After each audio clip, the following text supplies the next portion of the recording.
1 2หรือ3เอา1 1โอเคพอได้ต่อไปชุดเกาะ1 2หรือ3เอา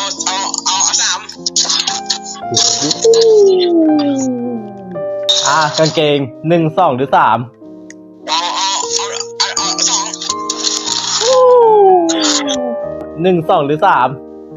อันนี้กว่า3เลยต่อไปอาวุธมีกากอันหนึ่งที่เรือโหดมา1 2หรือ3โอ้โหถ้ากูโดนเจอมากเอา2มาไอเทมเสริม1 2หรือ3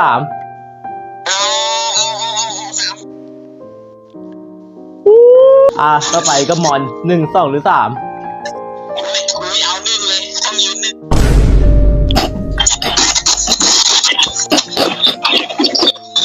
ต่อไปจำนวนมอน1 2หรือ3เอา1เลยจะได้1ตัวนี่ครับฮีโร่ออกโรงคนที่2ครับโอ้โหนี่ครับมาเอาเลยครับว้านี่ครับ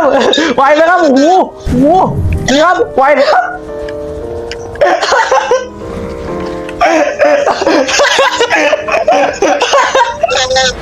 นี่ครับผู้โชคดีนี่ครับผู้โชคดีคนที่2ครับนี่ครับผู้โชคดีคนที่2